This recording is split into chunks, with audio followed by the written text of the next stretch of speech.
میرا کہنے کا مطلب صرف یہ ہے کہ آپ ضد کیوں کرتے ہیں کہ ہم تراویح جماعت سے پڑھیں گے؟ میں نے اپنی آنکھوں سے دیکھا ہے کہ مسجد نبوی میں تراویح کی نماز ہو رہی ہے اور لوگ شاپنگ کر رہے ہیں.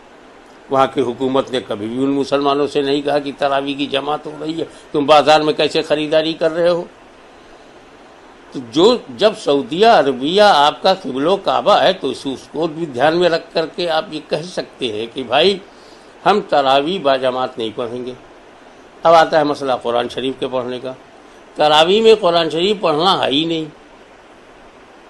تراویح تو صرف 20 رکعت کو اسی طرح پڑھ لیجئے جیسے آپ ظہر کی 12 رکعت پڑھ لیتے ہیں، عصر کی 4 یا 8 پڑھ لیتے ہیں، ایسے ہی اس کو 20 پڑھنا ہے.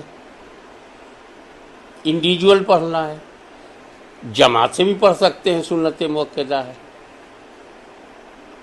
لیکن اس میں پورا قرآن سننا تراویح کا حصہ ہی نہیں ہے. پھر آپ کی ضد ہم پورا قرآن اسی تراویح میں. کیوں صاحب فجر بعد قرآن پڑھنے سے کسی نے روکا ہے؟ خالی وقتوں میں قرآن کی تلاوت سے کسی نے روکا ہے؟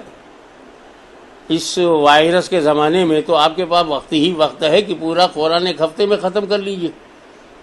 قرآن پڑھنا اور سننا ایک الگ عمل ہے، اور 20 رکعت تراویح کو باجماعت پڑھ سکے تو باجماعت، ورنہ چھتوں پہ بھی جانے کی ضرورت نہیں ہے. عورت الگ، مرد الگ، سارے عاقل و بالغ الگ الگ نماز پڑھ سکتے ہیں.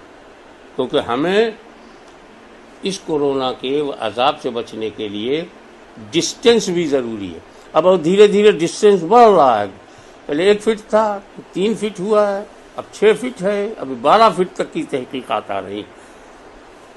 لا تلقوا بأیدیکم الی التہلکہ، اللہ تعالیٰ ارشاد فرماتا ہے اپنے ہاتھوں کو ہلاکت کی طرف مت لے